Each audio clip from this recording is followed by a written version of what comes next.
Well, now, this should be an episode. Hello, everyone. It's episode 220 of Rail Matter. It's the 2024 General Election Special Edition. Number 1. It's a short title, nice and short and snappy. Episode 220. Good grief, we've been doing this for a while. Yes, we're going to be talking about the parties and their manifestos. But first, we need to shout out the Class 220. Leroy Jenkins, says Katie. So, look, it's the Class 220. Do you remember? Actually, it's two of them sellotaped together. Do you remember these? The old livery, when they were Virgin, before they became Deutsche Bahn. Look at these things. They're hopeless. I hate them.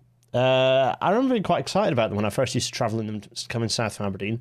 We found our way to another set of new rolling stock. We're going to have a kind of a short run of modern-ish rolling stock on our class shout-outs. I got used to get these from Aberdeen, and back when the little radios worked in the centre seat console, between the seats, you could plug your earphones in. In fact, you could get earphones from the little shop, and you could then listen to, or from the trolley in the case of the 220s, and you could listen to whatever rubbish they had on Virgin Radio. Quite something. Anyway, before we do any of that, I need to get stuck in. So, in fact, because that's right. Spoiler alert. It's we're going to be talking about these three parties and their manifestos. Before we do that, I need to do this.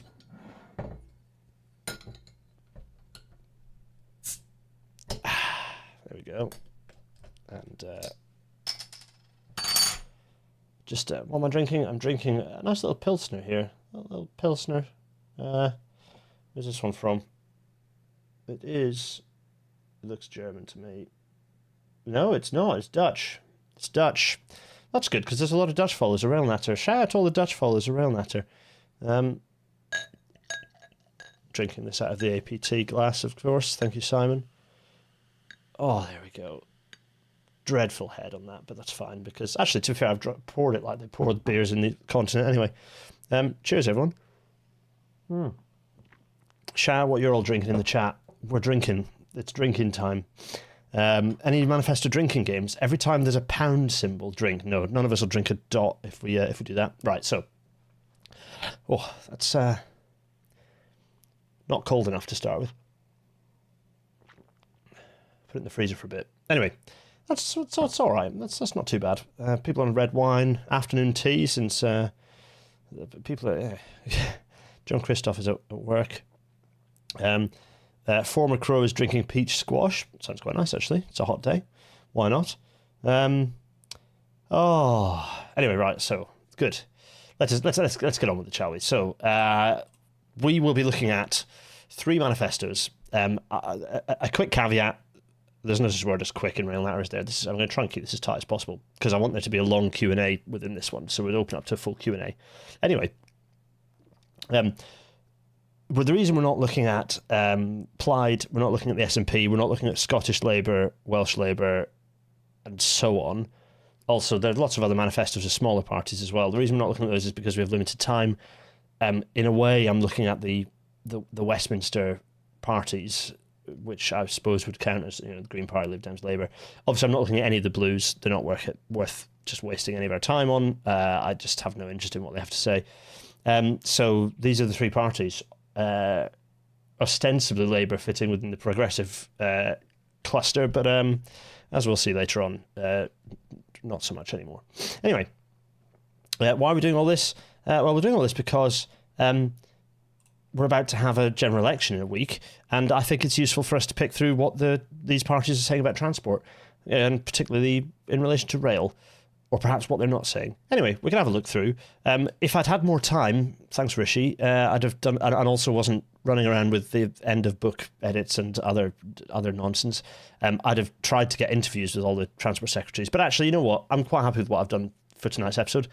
I think there's a good amount of information here, and hopefully useful, informative stuff to, if not sway how you're going to vote, then inform you as to, or burst some of the myths about which party is better or worse for public transport. So, without further ado, Let's get cracking. Everyone, welcome to tonight's Rail Matter.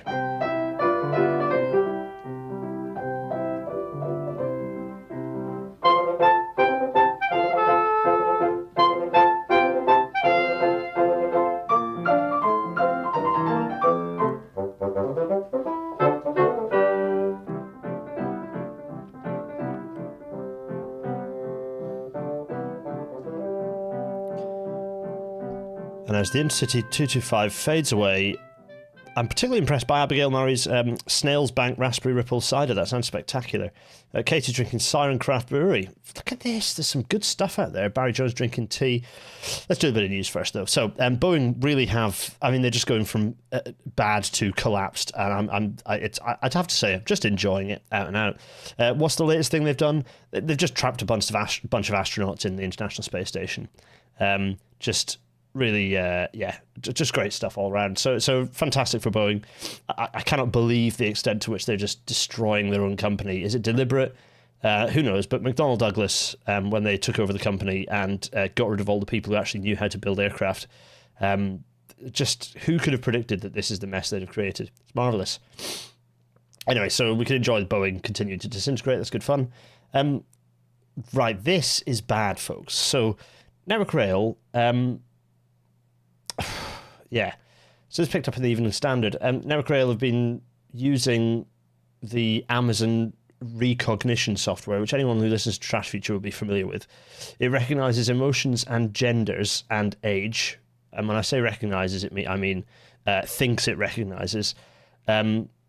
This is quite worrying. They've been using these in the various major London stations.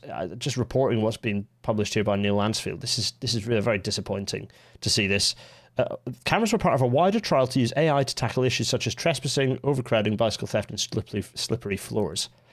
This has been picked up by Big Brother Watch. This is, I mean, firstly, just to say the emotion and the gender and the age camera technology has been widely discredited for reasons I don't think I even need to go into. Doorhanger 93 is saying not the trans detector. Yeah, quite. This is just hugely damaging. They just should not be using this sort of technology. And if they were using it, they should be very, very... they were sent for analysis by Amazon recognition software. Basically, if they were going to do this, they should have been using an SME that has a very targeted, focused application of the technology, not sending anything through Amazon and therefore having it disappear into what Amazon do with that, going into Jeff Bezos's Facebook. That's a deep cut for the real heads anyway. This is bad, and it's very disappointing to see this has happened. I dare say we have to be really wary. In the rail industry, there's a lot of I talked about this in my stage at the engineering theatre at Rail Live. There's a lot of talk of AI, of people who are just like kind of floppy-eared Labradors, excitedly thinking AI is going to solve all our problems, and the people are just kind of not steeped in the wider lore of all the various problems with machine learning. There are lots of uses for machine learning. Also, there are lots of dangers from machine learning technologies, from large language models, from all of these things that get under this stupid umbrella term of AI. It's disappointing and worrying when people within the rail industry are buying into that without understanding the challenges with it. Yeah, Michael C is saying replace the word AI with magic, and then it starts to make a lot more sense. Yeah, quite. Anyway, right. So let's not dwell on that. I think AI in the rail industry is probably an episode in and of itself, or many episodes. We need to get Riley on, don't we? And we can use an excuse to get Riley into the episode, onto the pod. This is this is not me picking on Ben Gart's side at the eye, but this has been called a scoop. Rabbit ears. Train passengers face price hikes and fewer seats after HS2 cancellation. Underneath that, a little red box saying exclusive. There's nothing exclusive about this. I've been saying this for since 2017, which is, by my count, 7 years. This is not new.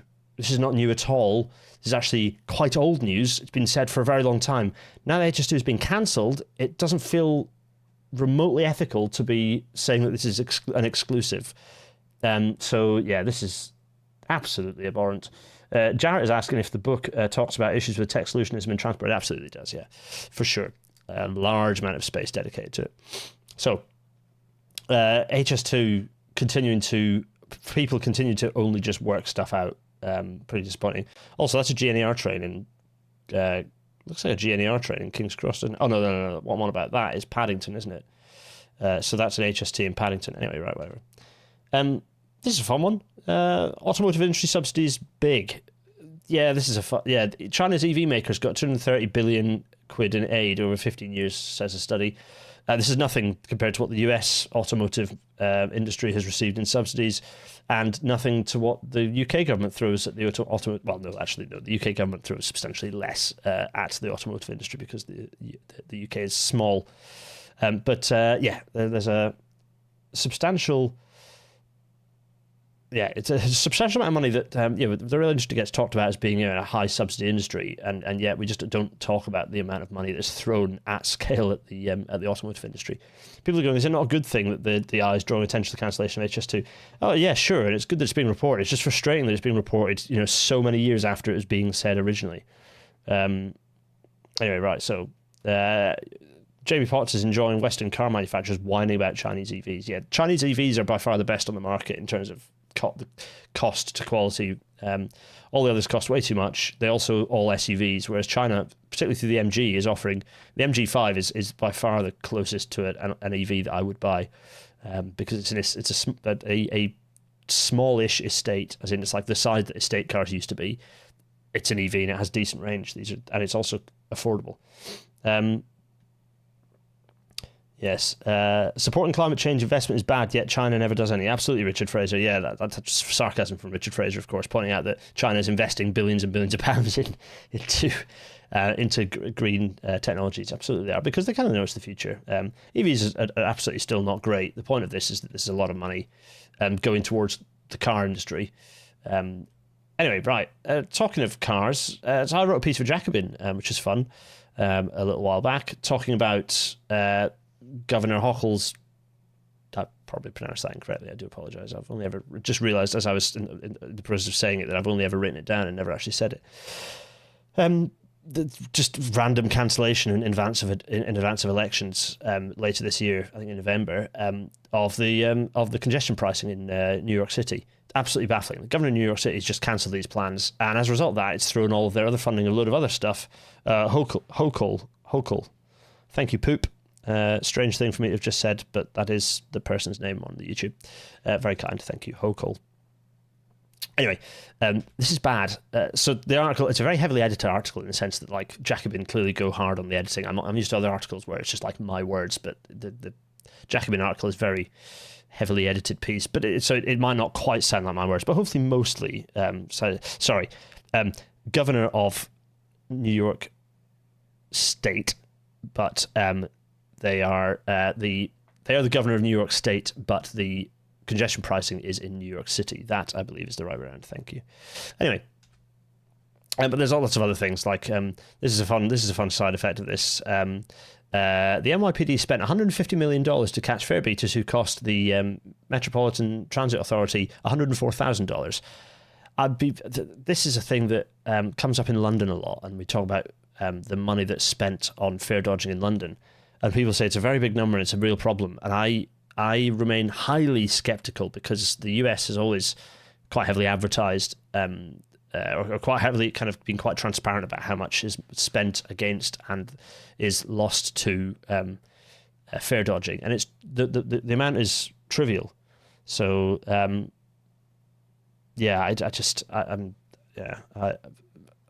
just very.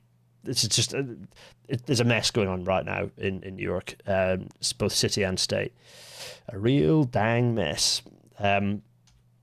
During the €9 ticket era, Deutsche Bahn basically just stopped enforcing fares. It was simply not worth the effort. Yeah, absolutely. Anyway, so Alstom saved ? Yes, during PERDA, somehow the government were allowed to announce the fact that they had finally confirmed funding for TfL to procure 10 new Elizabeth line trains from Alstom in Derby. It's interesting, isn't it, that came through? Anyway.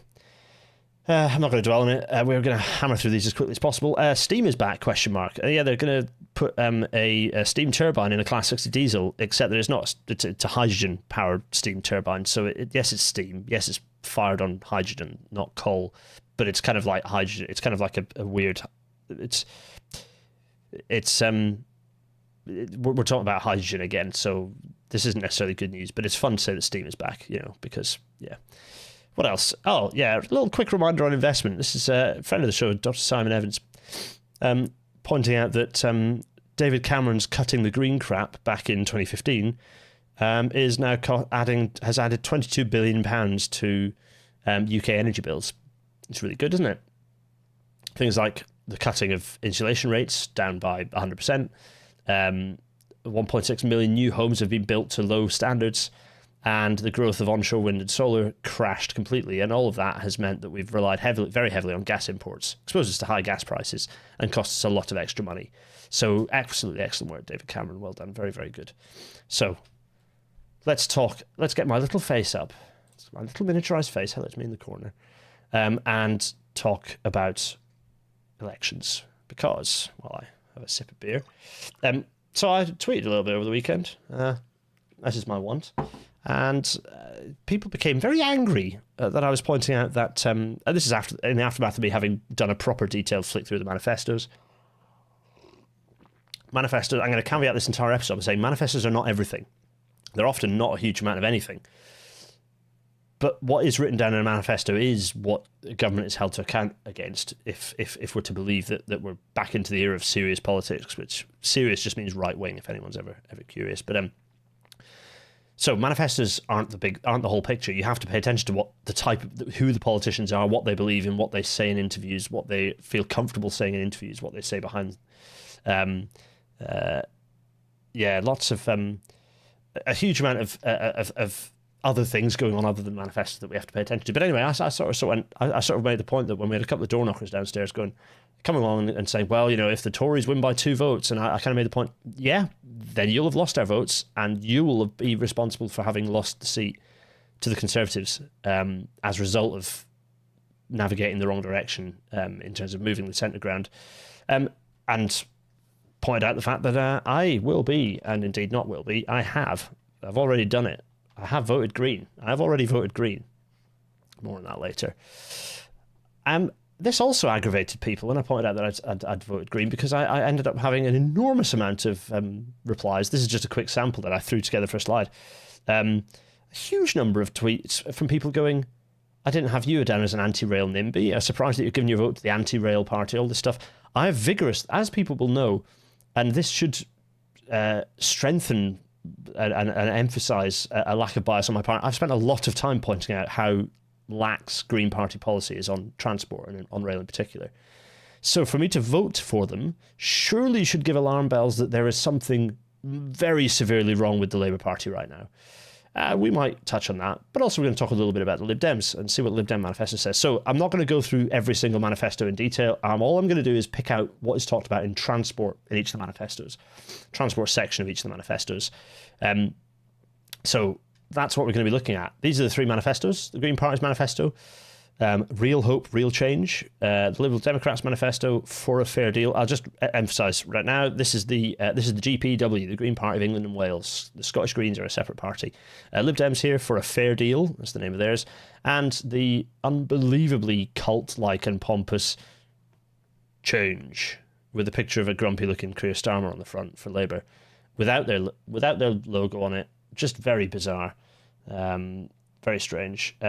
People are asking if we can look through the Reform Manifesto. No, absolutely not. Sorry. This is just, it's just bizarre.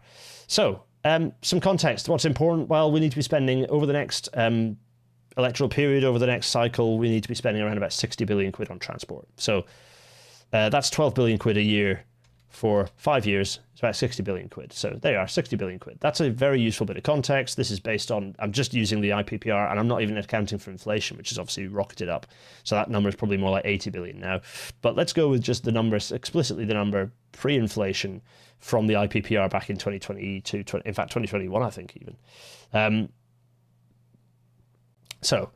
Yeah, Jamie Potts going, I couldn't give a damn if every railway was ripped up in a country and 8-lane motorways built over it if I can't even go to the effing toilet.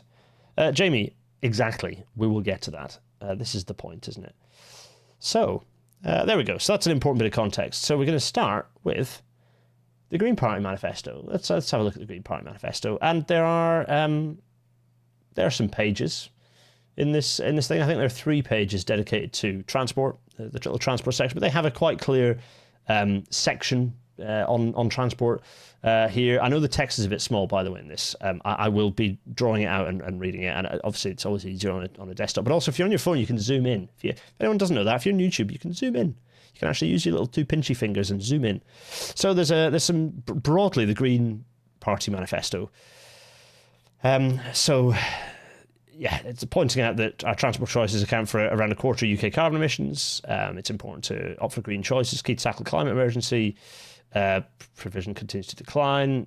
Vehicle exhaust, particularly, all this good stuff. It's also an equity issue, absolutely. So they're talking about climate justice, which is very important.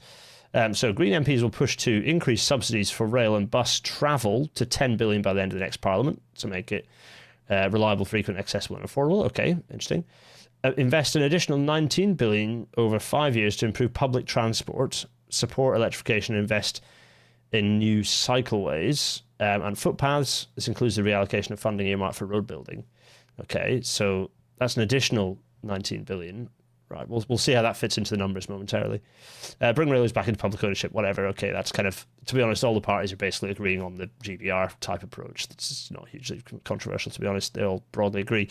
Give local authorities control over and funding for improved bus services. So just bus there. Okay, fine. 2.5 billion a year invested in new cycleways and footpaths. That's actually very important. Fine, good. So there's good stuff about buses as we go through here. Lovely. Talking about the fact that there's a lot of stuff saying, as ever with these things, a manifesto is like lots of things saying this is why the thing is good, but actually it's important to spend less on the why and more on the what you're going to do, because people can find out that you should take all the why stuff and shove it into footnotes or endnotes rather. But you should just, in your manifesto, you should be spending less time saying what the problems are and more time saying how you're going to fix them, just as a bit of a mention. So, elected Greens would push for local authority control and proper funding for bus services to increase in urban areas, and in rural areas ensure there is a bus service to every village. Absolutely. No mention of TACT or anything, which is a shame. There's no mention of integration at this point. There's no mention of integration across modes in terms of timetabling. We'll empower local authorities to run bus services themselves. Okay, fine, right. So rail. Privatisation of railways has failed. Yeah, okay, fine, whatever. Railways should be the backbone of a sustainable transport system. They should be. So what are the Greens going to do about that? Okay. Let's see. Investment in a modern, efficient, publicly owned railway with affordable fares. Okay, so that doesn't say anything. Greater investment in more rapid electrification. Okay, so electrification has been mentioned. So in terms of an actual commitment, investment in electrification, so the rail network can be powered sustainably, fine. A national strategic approach to identifying those lines and stations that could be reopened. Okay, so reopenings. Again, this is a thing that, as you all know, bad. Shouldn't be saying this, shouldn't be saying reopenings. This should be led by regional and local government to ensure the most benefits. Yeah, fine. I understand what they're saying, but that's not... It's a bad way to describe what you're going to do for the rail network. So they're talking about electrification, reopenings. What else are they talking about in terms of rail? Doing what Labour are going to do, which is bringing train companies back into public ownership as existing contracts expire. But they do say, to be fair, they do specifically say, and rolling stock. They do specifically say they're going to nationalise the rolling stock companies. And they're going to do that as trains, are replaced. So that's kind of a reasonable point of view. Fine. So there's a lot of stuff about roads. Fine. There's this. I won't dwell on these. But the decent, kind of fairly decent stuff. 20 miles an hour to be the default speed limit on roads in all built-up areas. That's good. Good to see that. Road tax proportion to vehicle weight is also good because that will help with tackling SUVs. Support for people to replace their vehicles, I think, is actually good. It supports kind of getting people's buy-in, and it's not that expensive, really. But also, it'd be good to see that paired to support with, rather than replacing your vehicle, if you get rid of your vehicle, you get free public transport for a year or something like that would be quite good. No such luck. So yeah, you've got the 2.5 billion for safe streets and active travel. 3.5 billion a year on new cycleways, fine. Reimagine how we use streets in residential areas to reduce traffic and open them up for use by the community, good. Adopt active travel England's objective for 50% of trips, absolutely, that's good as well. And then aviation, so let's jump down to what they're actually going to do for aviation. Frequent flyer levy, good, to reduce the impact of the 15% of people who take 70% of flights, good. That's good. Ban on domestic flights for a journey that would take less than 3 hours by train, good. But there's no capacity for those extra people. So that's okay, fine, but what are you going to do about it? What are they going to do about it? An end to the implicit subsidy for flying that results from kerosene being exempt, absolutely, good. Fuel duty, exempt from fuel duty for that. Halt to expansion of aircraft capacity, good. So that's good. Investment in skills that aviation and airport workers can move into rewarding alternative jobs as the number of flight declines, 100%. It's important to think about them. Good. So, okay. Now, that's it. That's 2 pages of stuff on transport in the Green Party manifesto, just 2. And that's, in terms of what they're committing to rail, only electrification and this broad thing of reopenings. But do they commit any money? So elsewhere in the manifesto are these bits here, which are quite important. One of them is the fact they've got this, what they're calling a green economic transformation, which they've costed some things here. And one of the things they've costed is 30 billion over the next 5 years for a modern electrified railway, 7 billion quid broadly and generically for public transport infrastructure, and 6 billion quid for active travel, and then 4 billion for reducing the climate impact of road transport. So presumably that's investment in EV technology, EV infrastructure. Another key thing supporting that is that they have explicitly stated that the trapping us in a self-imposed fiscal straitjacket is a false economy. I have to say I wouldn't personally have used that language, but okay. It's clear that investing in protecting our climate now will save vast costs in the future. Yeah, so this is a good thing for them to put in. Absolutely public sector debt paranoia. It's, so people, Max Johansson thinks, by the way, I know lots of people have said questions. I'll come to it at the end. We'll do a little pause as we get to the end of this manifesto, and I'll go back through and answer questions. So Max Johansson is saying, hot take, this is a better name for it than Green Industrial Revolution. Green Economic Transformation. Possibly, I don't know, I quite like Green Industrial Revolution. I don't like gimmicky names particularly anyway, but, fine. So, this gives us numbers, some actual pound signs that allow us to go, okay, the Greens are committing £47 billion to transport. Within that, 30 billion, which is a decent whack, is railway electrification. Now, 30 billion quid. What's that? Is that realistic? 30 billion. Well, okay, so we have about 15,000 STKs that are non-electrified. That is about, let's call that all in, about 30 billion, 300, it's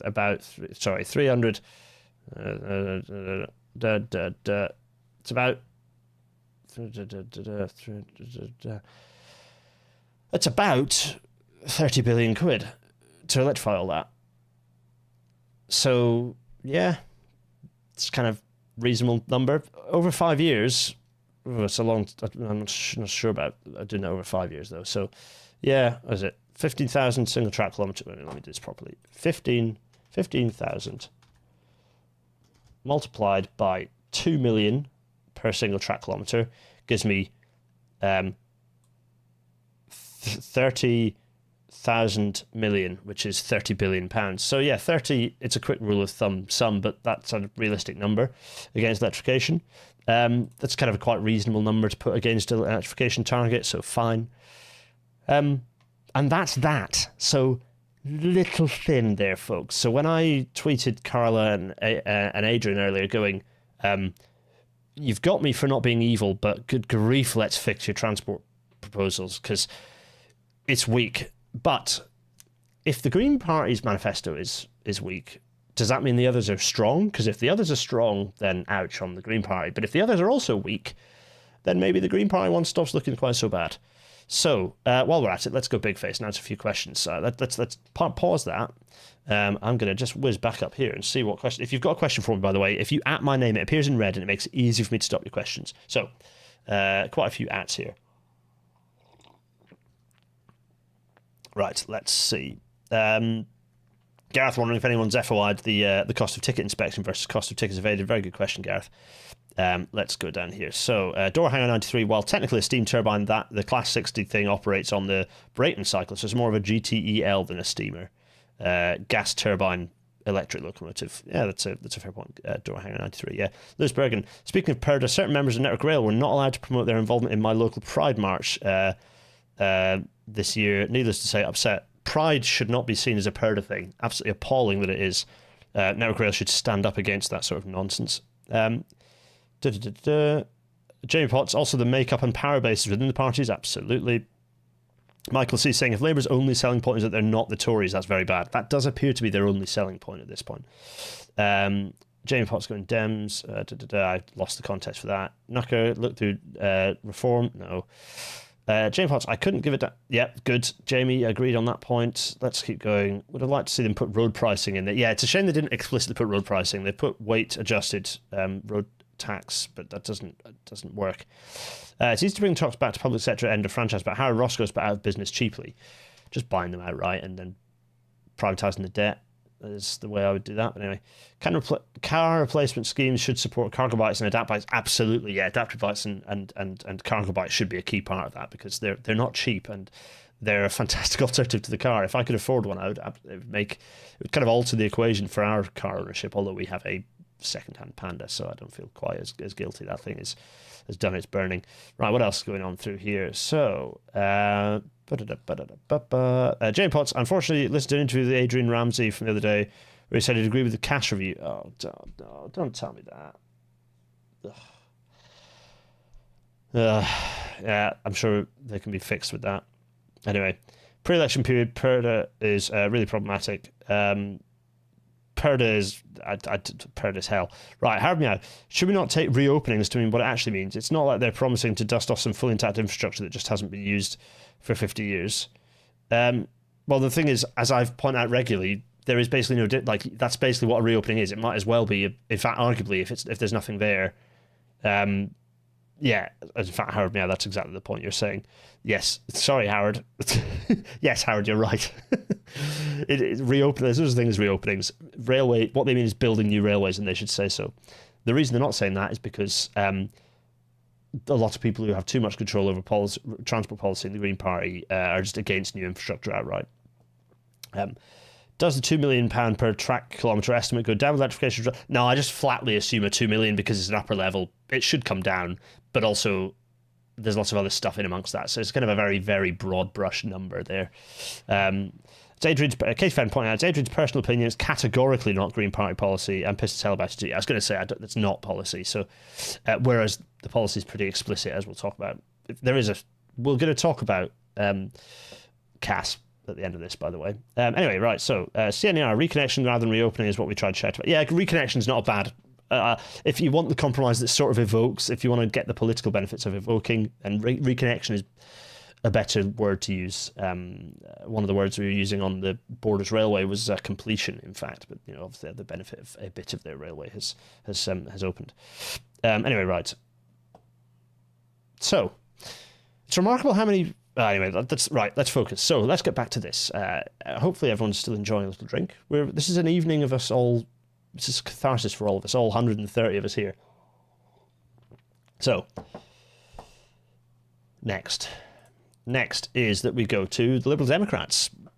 Now, I continue to and have often said very mean things about the Liberal Democrats, particularly in the context of their voting record in government and lots of the things they did and the fact that they chose to tie up with the Conservative Party rather than the Labour Party at that point. But that's all to be put to one side for now, because I'm just going to look at the manifesto right now. And also, they are... we'll talk about where they sit in terms of the double axis of politics and why there are lots of people... There are some good people out there who campaign for and are involved with the Lib Dems and are candidates for the Lib Dems.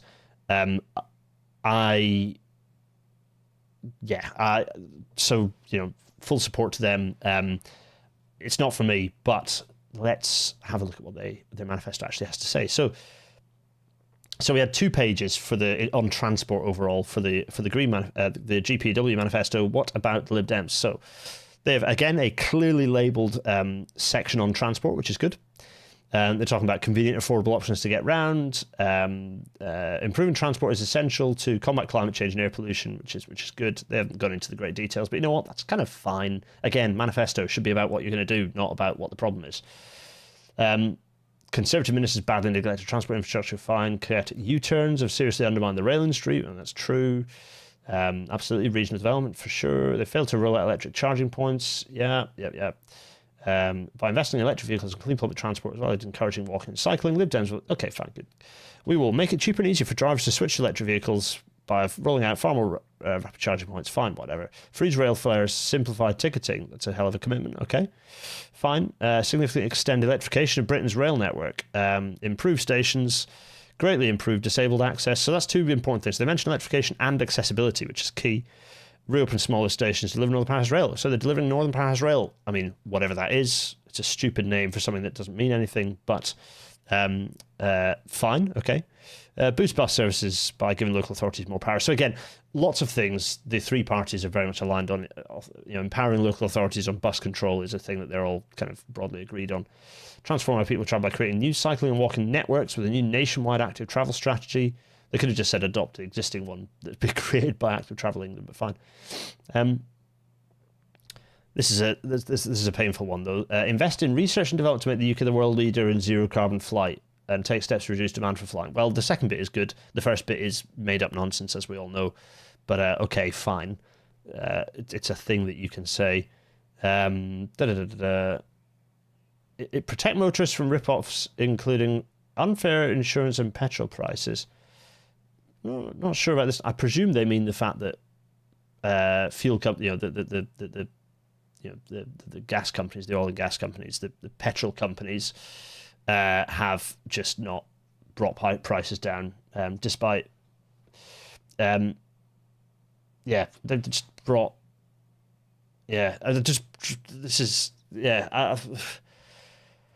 I think, it might be a reference to that. I don't think it's necessarily a reference to fuel duty freezing, but, one would hope. So there's a lot of stuff about bus services, fine. And it's very similar stuff, so there's nothing really new. I'm not going to go over the same ground. Right, here we go on to rail. Make rail a genuinely convenient, affordable, environmentally friendly option for both passengers and freight by urgently establishing a new rail agency, a public body which should help to join up the industry from track to train, putting commuters first. That's an interesting choice of word there. Fine. Holding train companies to account, bringing in wholesale reform of the broken fare system. Okay. There we are. There's a long list. Let's have a look. Being far more proactive in sanctioning and ultimately sacking train operators if they fail to provide a high-quality public service to their customers. Wait a second.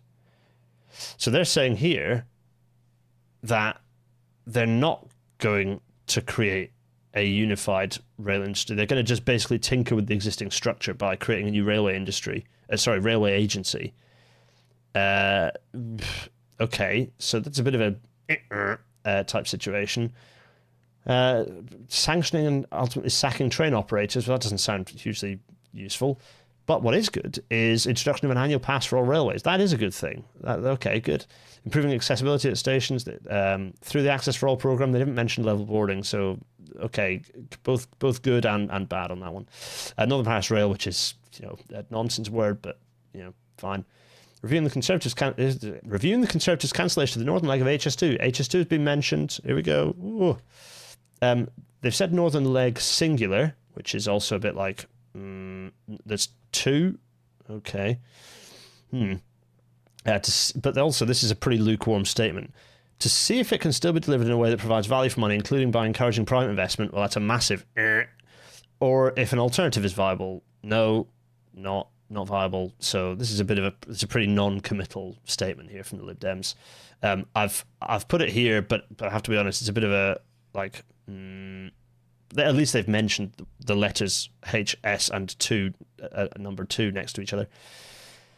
Working with local authorities to implement light rail schemes for trams and tram trains. So there. Light rail mentioned, that's good. Oh, I should have put that here, actually. Light rail, that's mentioned, that's good. Establishing a 10-year plan for rail electrification. Okay, so we talked about electrification. Good. Investing in other zero-carbon technologies, including batteries, and ensuring all new rail lines are electrified as standard. Well, there's some good stuff in there. National freight strategy to move as much freight as possible from road to rail, support by freight growth target electrification of freight routes. That's also good. introducing an international rail strategy to support new routes and operators and permitting other operators to use the Channel Tunnel and HS1. That's also a good thing to have mentioned. Again, Green Party, no mention of exploiting the connection through the Channel Tunnel. None at all. Brilliant. Green Party, you're like, yes, I know I need to get stuck in. Katie Fenn said, please, my son, gesturing at Midlands, South Yorkshire, West Yorkshire, North Yorkshire, and the North East. Yeah, quite. So, make public transport more affordable for young people by extending half fares on buses, trams, and trains to 18-year-olds, working with the operators to introduce a young person's bus card. Absolutely. We should be considering public transport as one thing. But anyway, reduce the impact of climate impact of flying by, I don't care. Which they're going to, okay, they're doing the 2.5 hours thing on banning domestic short haul. Yeah. Moratorium on net airport expansion until a national capacity and emissions management framework is in place. So more lukewarm on cancelling the expansion of airports, opposing the expansion of Heathrow, Gatwick, Luton, Stansted or London City airports and any new airport in the Thames Estuary. Okay. Devolve greater decision-making power and resources to local authorities in England to design public transport infrastructure around community needs. That's good. Good to say that. This is good. Now, this wasn't said by the Green Party, was it? Work to integrate bus, rail and light rail ticketing systems so that a daily fare cap can be reduced for those taking several trips per day. This is good stuff. So, anything else in here? No, that's... Oh yeah, we did four pages worth, so double the number of pages that the Green Party included. But what about money? I didn't see a single pound sign there, so that's £0 billion worth of transport commitment from the Liberal Democrats there. So, bit of a mixed feeling on that one. So that was the Lib Dem manifesto. Any thoughts on the Lib Dem manifesto there? Let's see. We've got let's go big face again. So we've got. Does falling off paddleboards count as transport policy? Asks Alex Evans. Possibly. Christopher Fox would be interested. Is there a commitment to an accessible rail? If there is a commitment to an accessible railway, including turn up and go, staff at stations, and disgraceful treatment of people in wheelchairs, both TfL and Network Rail, having lifts working. Christopher Fox agreed. There's not nearly enough of a. It's quite simple to state robust things like commit to an accessible railway. Commit to a year by which there will be an accessible railway, and pull the stops out, because the fact that we're still like, we can only spend so much money, is like, no, stick a line in the sand saying that this will be fixed by 2030, 2035. We can do this by 2030 if we get our act together. Why not have a sort of stretch target and say 2030 the rail will be fully accessible? Level boarding is not going to be fixed by 2030 because we have too many high floor trains. But we can be in a situation where we've got rid of any station where you cannot access every single platform. Things like that. Correct platforms so that they are at least at the correct offsets. So get a list of all the worst and work from start at the top at Dunkeld and Burnham with some of the worst platform train interfaces. Clapham Junction. Work your way down through the list, and then by the time you got rid of the worst offenders, you're making people's lives much easier.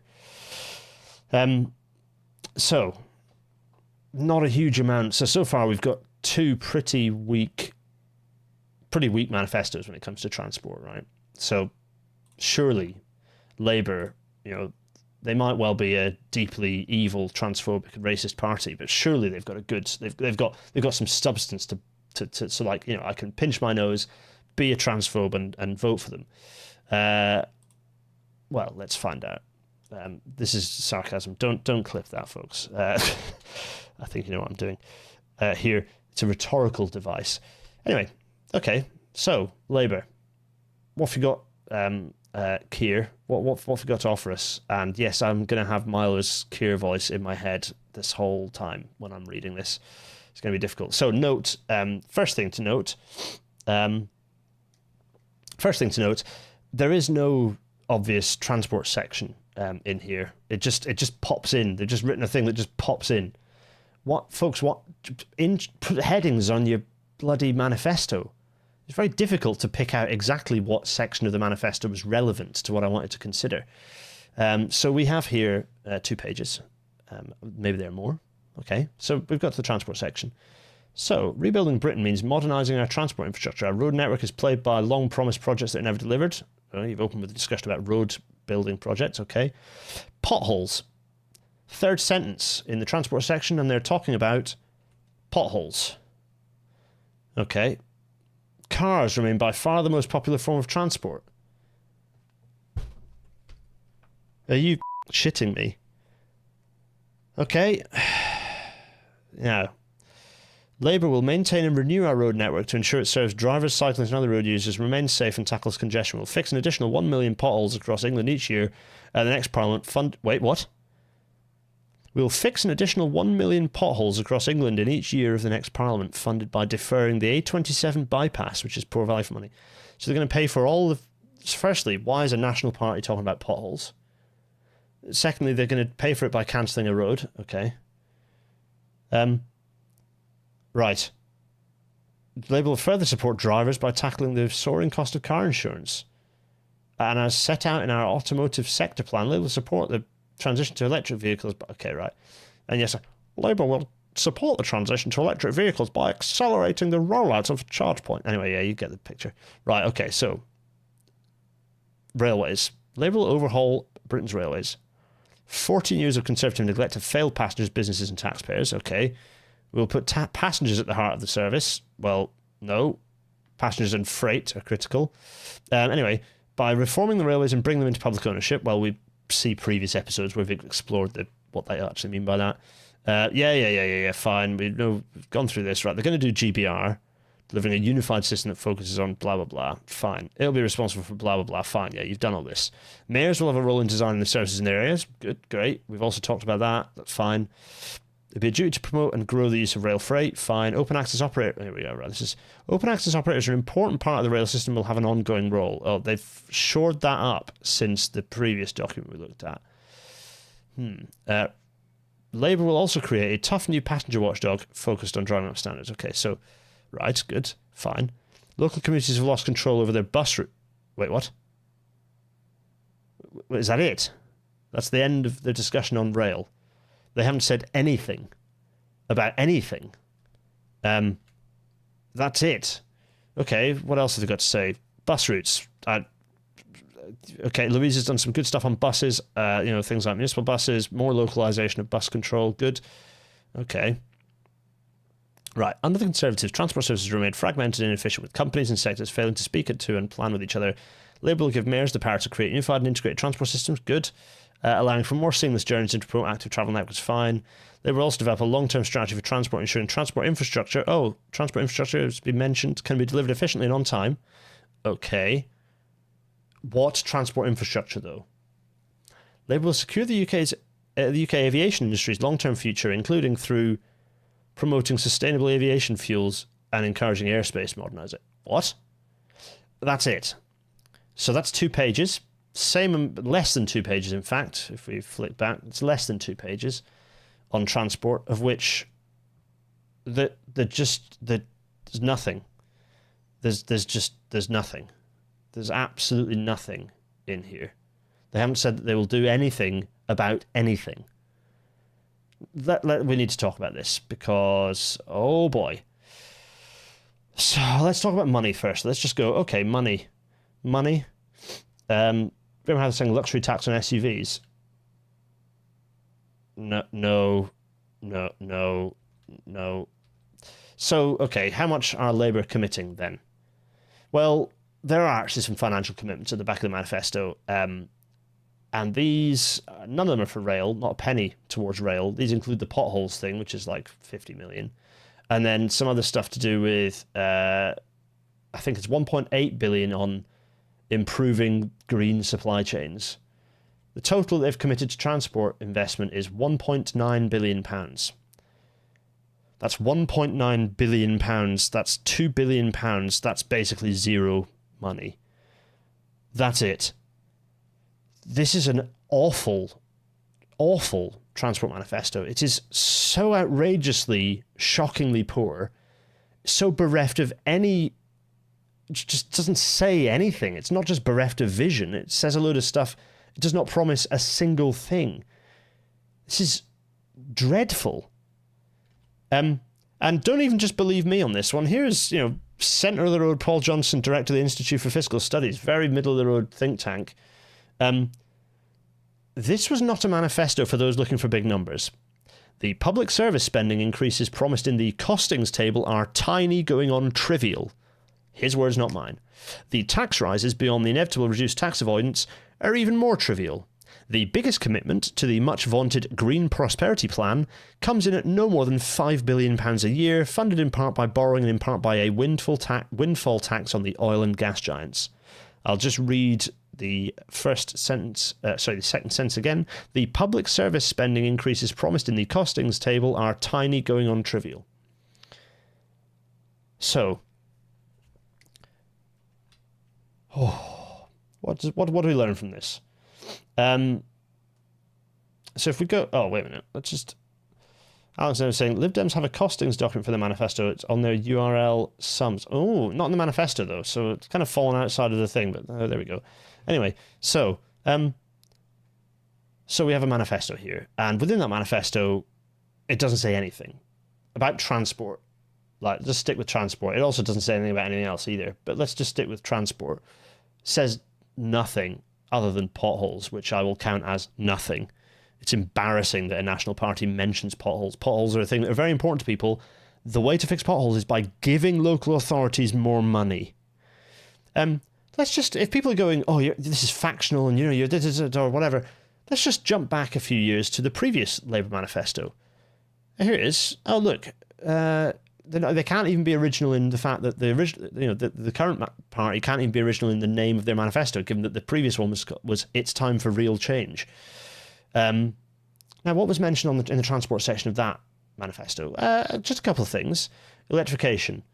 The stupid name again, but you're basically referring to NPR. Crossrail for the North, Trans-Pennine High-Speed Line. Full HS2 to Scotland, and reference specifically to network expansion, needing to expand the network. So they're kind of referring to what the Green Party are now.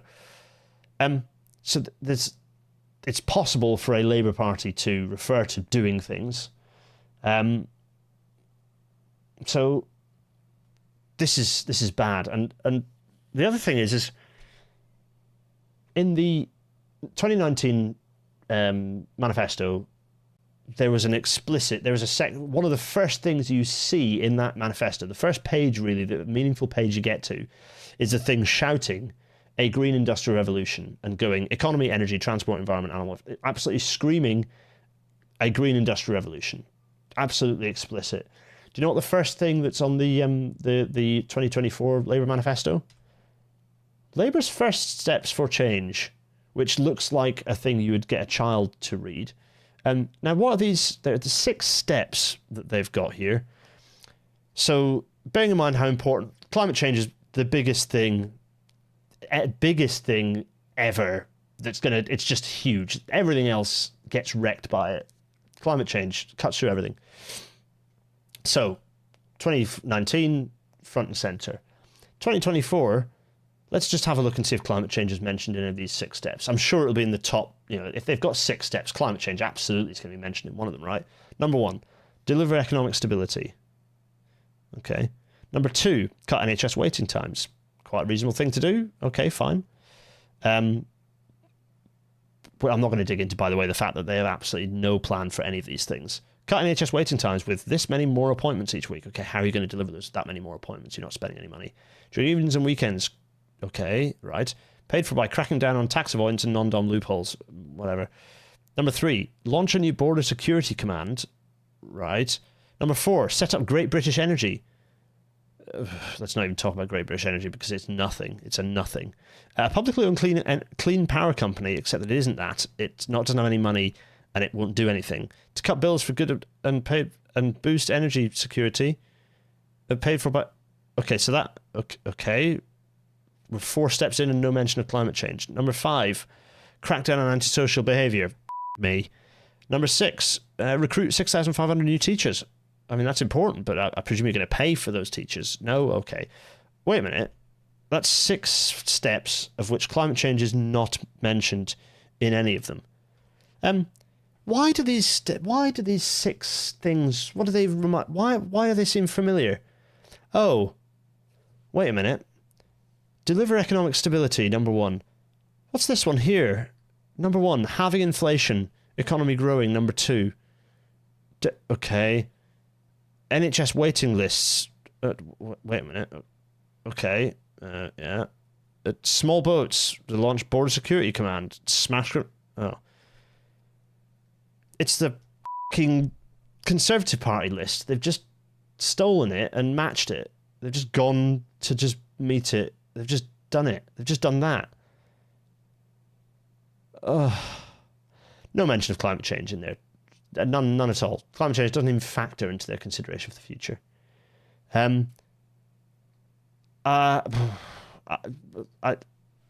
This is baffling. Has anyone noticed the fact that the planet is burning and that there is nothing more important than us tackling climate change? And don't anyone say, well, Britain doesn't account for much of it, there's no point bothering, because I will throw an object that I can reach at you.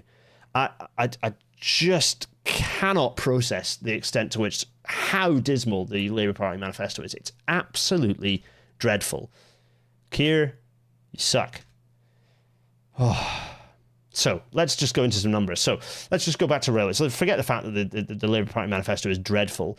Let's pick out a few factors here. So rail/railway gets 6 mentions in the Green Party manifesto. It gets and they have ring-fenced 30 billion quid of promised rail investment. Someone can dig into the Lib Dem numbers on their website, by the way. They weren't in the manifesto, so I didn't pick them up. But go on, dig into the website to see if any numbers are in there. But at the moment, in their manifesto, Lib Dem's fair play mentioned rail and railways 17 times, but they're promising 0 billion quid of rail investment. Labour, they mentioned rail and railways 5 times, and they have promised £0 billion of rail investment. So Lib Dems talk quite a bit about railways, but the Green Party by far have the best manifesto for rail. There's plenty of, despite them saying nothing, they've said more nothing than Labour. Lib Dems have said quite a lot, and they definitely verbally committed to more than either of the other two parties, but they haven't promised any investment. They haven't actually actively promised any investment. So they have 1.2 billion per year on transport. Okay, so what are we going to call that? 6 billion quid overall on transport. So I don't know why that's there. Let me get rid of whatever that is. What? How very strange. Anyway, well, we know these things. So, I know what that is because anyway, fine. So we know that each of the manifestos, we have the Greens talking about electrification reopenings, not a huge amount else. Lib Dems, by far the most comprehensive, talking about electrification, accessibility, Northern House Rail, Northern leg of HS2, although that's obviously this is very much a sus one. And then Labour just said nothing. So, so this is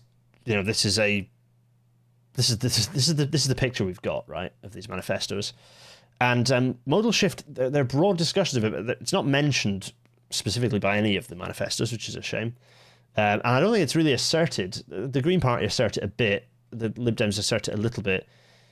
Labour don't assert it at all, even though we know that in their rail document they have mentioned it. So is that question mark wondering where Keir's heart is? Yeah, indeed. So we have these 3 manifestos. Now, there's a thing I want to say here which is really important. And before I'm going to say it, I'm just going to take a sip of beer because it's this nice Pilsner to just steady myself.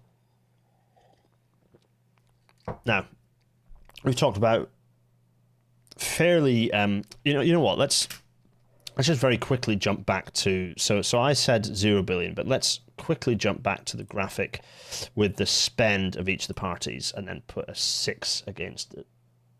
No, I'm not, because it's in the manifesto. I'm sticking to my guns. I've said what I've said. Right, so. In fact, let's also go big face and go through some questions before I make my last point. So, let's see. Great British Energy is just going to be PFI wind turbines? Yes. Kind of feels like Labour are just wanting to be the next government by appeasing all the majority groups they can, such as car drivers. Yeah, they can. But the thing is, lots of people in my mentions going, yeah, but they're gonna, they'll do this stuff when they get in. No, they won't. Well, what possible reason do they have for doing the stuff when they get in? Have you seen the people who are in charge? They've seen the state of the current Labour Party. It's shocking. Louise is great. I actually had a lot of time and still have a lot of time for Louise, but she is surrounded by whelks. It's just, not good. So what else are people saying? Sakura is saying, so from Lib Dem's sums documents they have, but that's right, yeah. Gareth raised an FOI already, thank you. There's no point explaining how we pay for anything if that thing isn't there to be paid for. We don't have enough people in the UK for all the jobs needed. Well, yeah, quite. Major key point. Howard Meow, did I see Louise Haig in a Sky interview? UK barely asked her if she will renationalise the West Coast Main Line in 2026, but she committed to it not then, but as soon as she possibly can. Okay. It's extremely worrying that Lib Dems are the only party to even mention HS2. Yep, Labour are just ignoring it. Was there actually a picture of Louise Haig in the manifesto? No, it was the Keir show. It's very much a cult they built around him. To be fair, I'm pretty sure the same goes. I think it was the same for Corbyn in the previous one, actually. It was Corbyn and then a load of stock pages. So I can't hold that against them. But, you have to say they've replicated the cult of Corbyn wonderfully well, haven't they? I just walloped the microphone. I'm so sorry, everyone. Anyway, right. I have an important point to make. I'm going to reduce the size of my face to make that point. So, the technocratic stuff in a manifesto, the investment, all the sort of hard, crunchy stuff, the hard stuff, let's call it that, the hardware, the hard stuff that they're going to do, the investment, is secondary to social issues. It's secondary to what is at the heart, what is in the hearts of that leadership. What are the things they care about? Who are the people they care about? How do they treat the most vulnerable in society? Because how they view the most vulnerable in society colours and shapes everything else. So it's the most important thing. Like, you can have a party that, if you've got a party that does huge investments in transport, but it targets minorities, it targets groups of people based on their, any of their characteristics, that's fascism. They also spent lots of money on infrastructure and they rounded people up. So thankfully, we don't have to put Labour in that camp because they're not going to do anything either. So it's not fascism, it's just neoliberalism. But what is one of the key social issues at the moment, a key vulnerable group who's being targeted repeatedly, this week again, being picked up and targeted because David and Georgia Tennant were speaking up. What is that? Well, what do the three manifestos say on trans rights, on gender recognition, and on the protections around trans people, on within the manifestos? What is actually being said by them? And this is me just parking all of what I know has been said behind the scenes, and the fact that Keir Starmer yesterday or the day before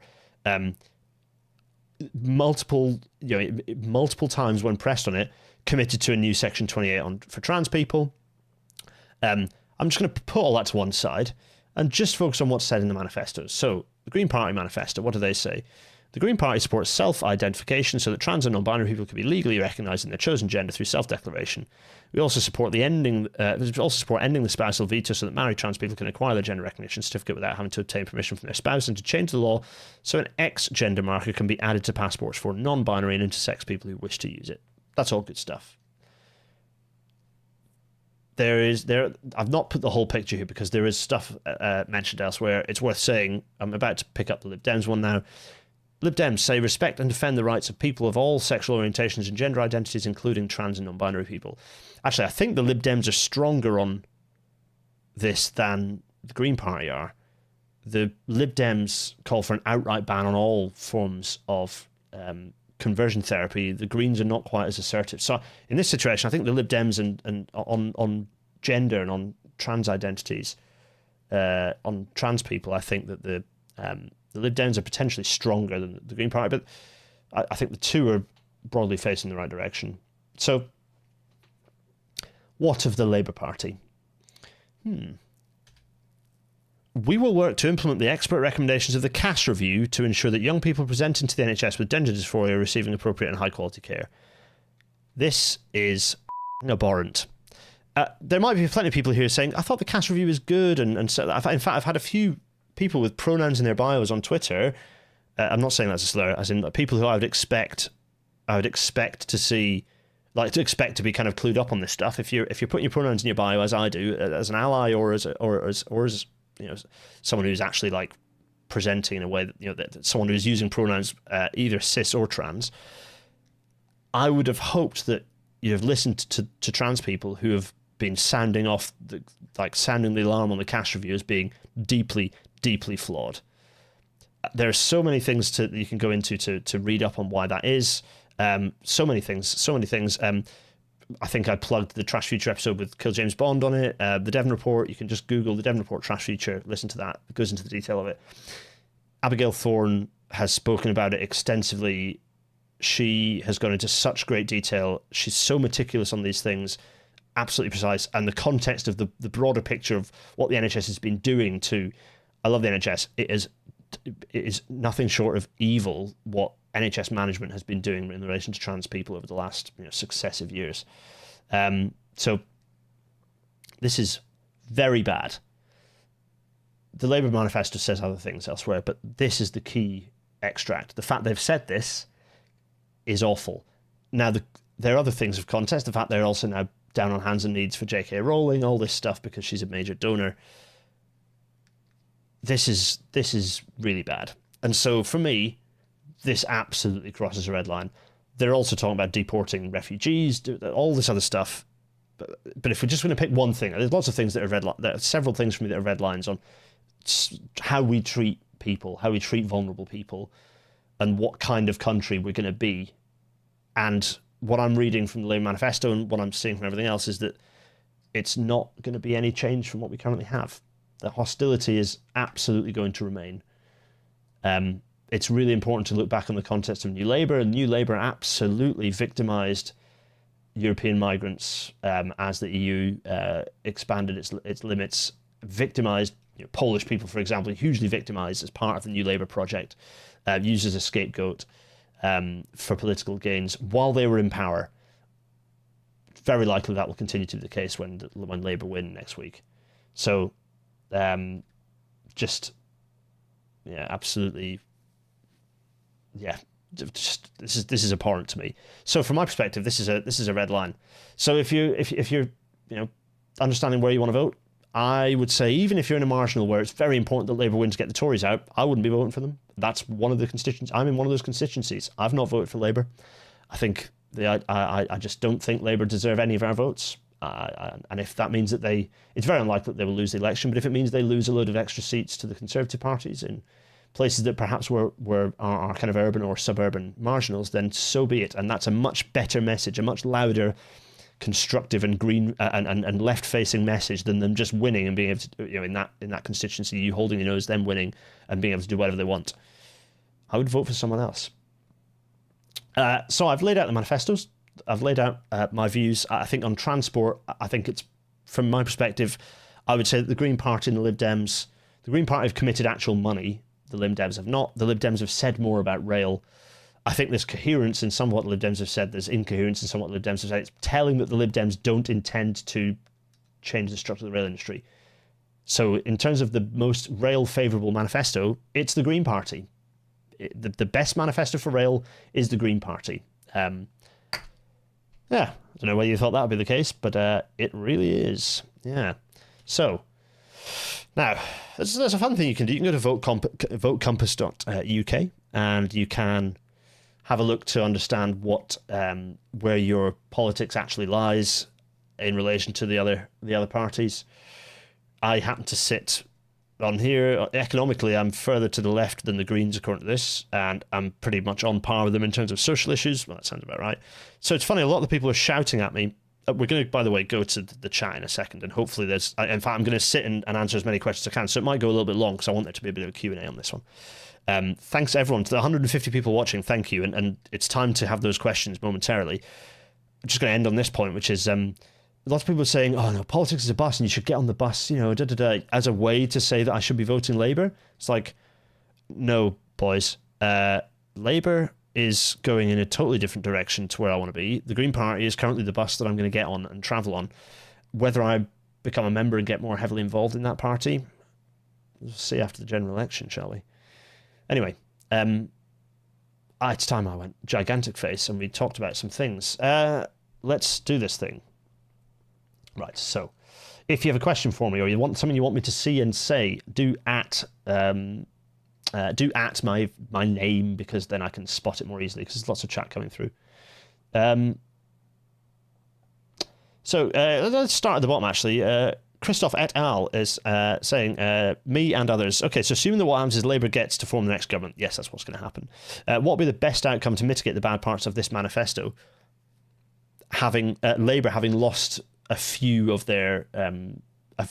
basically, Labour having lost more marginal seats in city centres to the Green Party than they expected would be the positive thing. So that's why it's so important that as many of you vote Green as possible, because the best thing that pulls Labour is when they go, actually, we lost a lot more than we expected to in the inner city.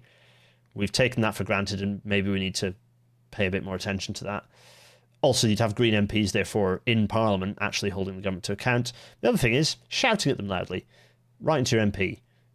I will be, if anyone's under the illusion that I'm going to be shouting any less when we've got a Labour government rather than a Conservative government, if anything, I'm going to be shouting more loudly, because there's a chance that the Labour Party might be listening more than the Conservatives were. So I'll be shouting very, very loudly. Is the Yorkshire chicken guy running again? Asked Lewis Bergen. No, but there's some other guy who's talking about the realities of time, which blew my mind a bit. Right, so let's go for the other questions. Jim Potts. Also worth mentioning, it looks like the NHS has suppressed reporting of a massive increase of suicides in transgender youth in their care after they banned puberty blockers. Check Joe Mott. It's funny, I'm listening to Trash Future from the previous general election around that time, actually, and Jolyon Moyam is like a bit of a joke character at that point, but he's kind of done he's flipped rather than doing the thing which lots of liberals do, which is do the J.K. Rowling trajectory, which is you mention trans people once and you become a psychopath. He's gone the other way. He's gone, you know what? No, I'm going to advocate. I'm going to do some good stuff here, and he's done a thread kind of laying out. He's been collating that evidence. It's something that Abigail Thorne, Philosophy Tube, has been alluding to for a long time without getting into the realms of risking legal action. She's been aware of this as being a major problem. Has been talking about the fact that the NHS policies have resulted in the death of children, the death of children, and it's abhorrent. Harry Harrison, in a marginal constituency too, and no way in hell am I voting Labour. There might be people here watching this who are going to vote Labour and feel like they have to vote Labour. You don't have to vote Labour. They owe you nothing. You owe them nothing. They owe you everything. You owe them absolutely nothing. You should vote what you think is the right thing to do. And there are other people saying they like their local Labour candidate. Yeah, there are some. Do you know what the local guy here? He's been flown in, so I don't know. He seems a nice enough guy, but the trouble is, just bearing in mind that like local MPs don't really have any input. It doesn't mean anything anyway. Like I could have Julian Sturdy is just, he's the Tory MP. It just has meant nothing. Having him as the York Outer MP just doesn't mean anything. It's made no difference to our lives whatsoever. What has made a difference is what's happening at the national level. Brian Dearest is saying no mandate for this dreck. Yes, quite. I agree with that, Brian. According to electoral calculus, there's an 85% chance Labour win my seat. Yeah, exactly. What else? Is there any good podcast episode or video that explains the problems that trans people face and what needs to be done and what's the right thing to do? Go to that episode of Trash Future, the Devon Report. Listen to that. Very, very insightful. Very passionate. Very beautiful. I cried at the end. It's just absolutely joyous. Majority of Brits are racist and transphobic. ? Simple solution, get new Brits. The thing is, it's not true, actually. You look at the polling, the national polling, and most people are just not. They just aren't transphobic. It's just not, doesn't even enter their calculus. They're just not interested in it as a it's massively overplayed by Britain's institutionalized right-wing media. It's a divisive issue. It's warmed up homophobia from 30 years ago. It's exactly the same stories, but it was homophobia, all the same stuff about groomers and threats to children. It's all the same stuff that was just being used for gay people back in the all the scares related to that just being used for gay people back in the 80s and 90s. It's just and before it's nothing new. And before that it was civil rights. Before that it was women's rights. Repeatedly the same tropes come out. It's just the same stuff. This is why as November Kelly often says, like, I am the canary. It's like, yeah, trans people are currently the social issue canary on whether people are good or bad people. Seems like that manifesto is a mandate for nothing. Jane Potts is saying transphobia in Britain is a uniquely elite bigotry. I can believe that. So, other manifesto questions. Do chuck them over. Let's see. Christopher Fox I'm genuinely scared of what Keir will do to the most vulnerable in society. With Labour have a large majority. We need to ensure they're held to account by Greens, Lib Dems. I'm voting Green. Yeah, lots of people sharing that. Gareth saying, disagree slightly. If Labour lose the Tories, they'll ignore the high Green vote and go chasing the Tory vote again. I mean, Gareth,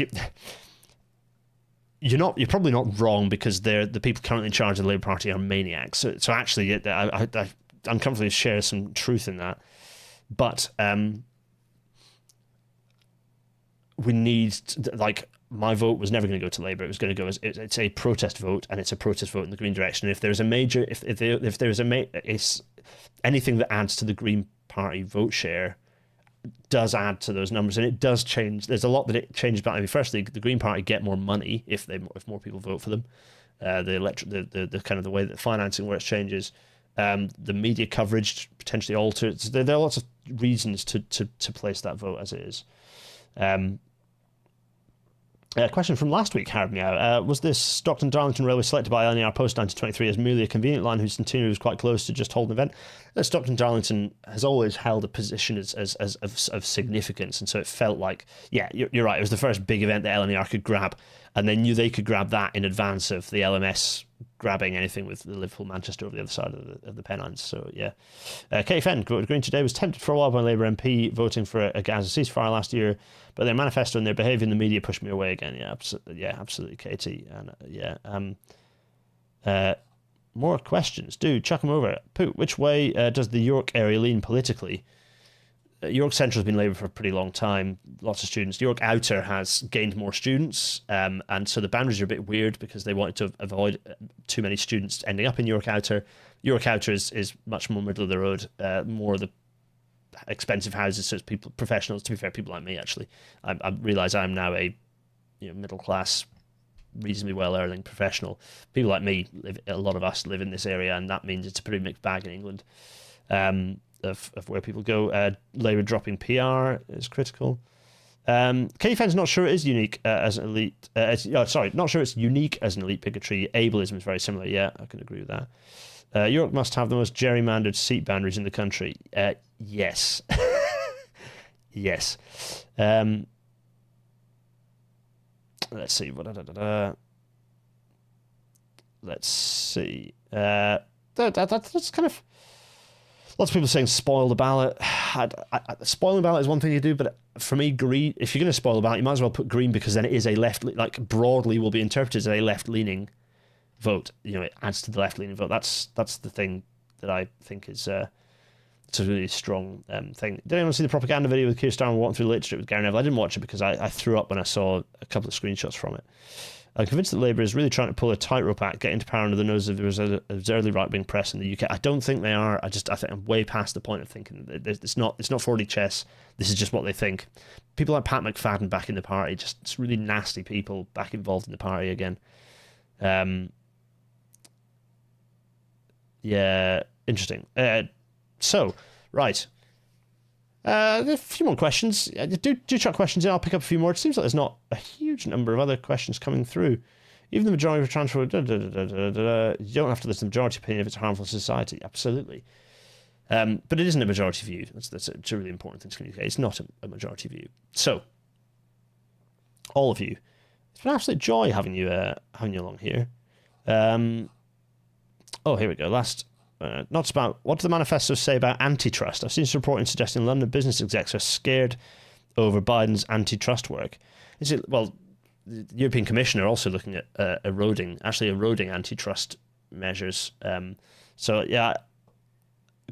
Crystal, I'm not sure actually specifically on that one. I'll have to dive back in and remind myself. Jay Potts, I think the Green Party needs to become the party of the core cities, as that is where they have the most potential to grow their vote. Absolutely. Yes, agreed, and that does mean kind of excising some of the sort of home counties Tories who are in the Green Party because they like gardening. It's a key factor in some of the problems the Green Party has. Let's see. Okay. Where can we find your most recent interview or talk about HS2? think there's a video on the channel actually where I collected up me doing a recording for an interview, and I kind of collected all the answers and put them on YouTube. So there's a load of HS2 stuff that I've talked about on there, but you can also, there is, if you go to the network playlist of kind of sub series of Rail Matters, all the HS2 stuff will be in there as well. Or if you just search HS2 on my channel, a load of stuff should appear. It's probably the most recent stuff. I generally collect it up and dump it into the onto the channel. So I think that is that. Keep chucking questions in if there are any more that scoop up. Parties get extra funding based on vote share. Please vote green. If you're going to spoil your ballot, just spoil it with a cross in a green box. Lewis Bergen saying, do you think that MPs will be more responsive to their constituents after the election? Thinking writing to MPs on rail-related issues like CAF level boarding on East Coast Mainline LNER. Yeah. Jamie Potts saying, great episode. Thank you very much indeed. If you want a stranger kind of trash world news to end on, Stockholm is knocking down 81 of its 96 public toilets because they're owned by an ad company and their contract ran out. That's absolutely baffling, Max Johansson. What? Oh, the world is strange. Liberalism, neoliberalism is a disease that's killing us all. Right. Everyone, to those listening to this in audio only format, I'll try and get this up as quickly as possible, hopefully sharpish. But you can access this podcast on all available podcasting platforms. We're in the process of reaching, I think we're nearly 800 or around the 800,000 listens mark. So we'll be reaching the 1 million figure fairly soon, which is kind of cool. I mean, it's a very small podcast. I absolutely adore all of you lot, and we've got a very loyal following, and not a tiny following. You know, we're in the upper echelons of podcasting world. We're not like, you know, the corporate levels, but also, you know, we're nowhere near the trash features or the entire the rest is ... bloody series. I care very deeply about this. I care very deeply about the Rail Natter community. It's a wonderful community that makes me proud every day. And you're do share. If we're going to have 1 million listens, that's quite cool. Anyway, right, so what else do I have to say? Usually it's quite a lot. Patreon.com/GarethDennis for to support this happening. If you fancy doing that sort of thing, that's fine. It's £1 a month if you like, or £40 a month if you're an incredibly kind person. GarethDennis.co.uk/merch. I need to update this. Merch suggestions welcome. I do need to update this. Is the leaders' debate going on right now? And it's straight, oh god, I don't even want to imagine what it's discussing. There's no more about it. PayPal.me/GarethDennis if you don't want to subscribe, but you want to sort of chuck a bit of loose change if you enjoyed a particular episode. And you can wrap a note, an abusive note around your pound coin when you lob it via PayPal to my head. And GarethDennis.co.uk/Discord for the Discord server, where this chat continues ad infinitum. It always continues along. And it's joyful in there. It's such a hands-off server. Everyone just happily chats about stuff. We've as with the rail industry, we have like a 3 or 4 year overdue restructuring of the server that's still not happened yet. All that good stuff. So next week, next week I'm off. I'm away. There's a gap. There's a little gap in the schedule. It's the day before the election, isn't it? So all of you need to get an early night so that you can have your late night on the Thursday night watching the election. Episode 221, the 2024 General Election Special Edition number 2, will follow the week after. Well, we'll talk about what the hell happens next. We'll pick up what we can. We'll just use it as a bit of an election catch-up. Like, what the hell happened? What can we learn? Is there anything to learn? Is everything happened as we expected? We get to have an exploration. So, that is in 2 weeks' time. So there's another gap. I would have lined up a spare episode, but I've just... I'm drowning a little bit at the moment, folks, and thanks for your patience on the fact that it's been a bit of a lack of guests and a bit of a lack of like vibrant content of late. But I'm drowning a little bit, so thank you so much, all of you, for your patience. I will see. Well, okay, that's in 2 weeks' time. Fine, good stuff, lovely. The last thing I want to say is, firstly, before I just remind myself of what's good. So. Everyone, unless there are other questions coming through, let me just go through. What else people say? Let's go down. Watch Manifesto launch there. People saying good things about them in Manchester, but if it's a mandate for nothing, what they actually do? Nothing. Heard me out. That's it. Who's the right-wing railroad owner guy? well, what's that a reference to? You have to remind me of that. Nucker is asking, do you think Labour's Great British Railways is at least a step in the right direction, and if executed correctly, could allow people who understand the industry to make the right decision going forwards? Provisionally, yes. Go back and watch the episode on the plans, because the get Britain moving plan, whatever it is, the rail plan, we've gone through that in detail in that episode. We go through quite a little bit of it in there, so I'd hop in. Matt Vortex, appreciate the analysis of the manifestos. Listen to you now is a much better idea than listen to the debate. Oh, that's very kind of you to say. Harry Aston, thank you, lots of thank yous. Oh, everyone, thank you for the thank yous. It's always nice to be appreciated. How about guest presenters? As we've discussed with the Patreon people, the challenge with guest presenters is I am both very controlling over things that I care a lot about, and also Rainlight has a vibe, and I at some point it'd be great to have someone that I can drop in as a guest host and get these things running. It would be great fun, and I've talked about it before with the Patreon people, but there's a lot of like pressure and trust, and also I cannot tell you the extent to which all of these 1, 2, 3 screens things all wobbling around is jerry-rigged to hell, and explaining how it all works to someone would take a month. So potentially yes, but I need to work it out. Anyway, right. So the correspondent station reviewer, Michael C, who is watching this presumably still, is great actually. Hello, Michael C. And there are lots of people who are supporting with the other series that I'm doing more about at the moment, An Engineer Plays, which is fun.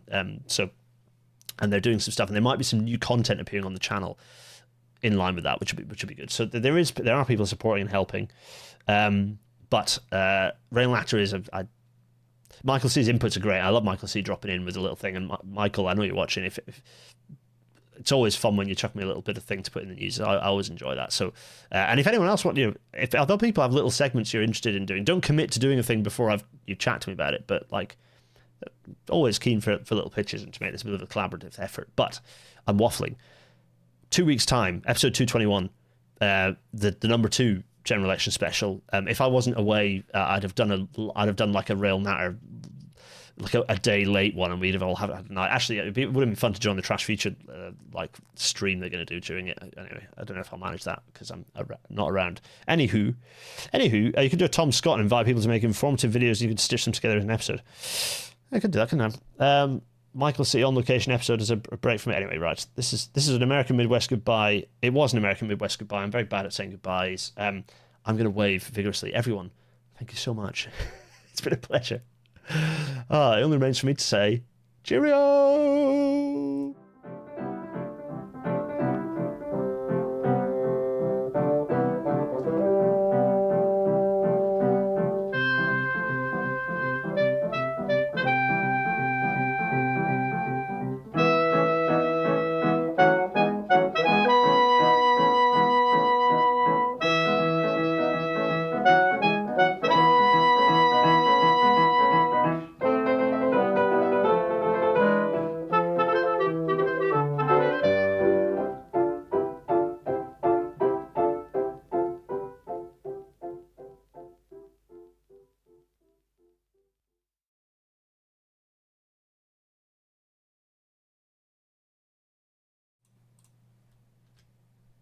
And obviously, go vote Green.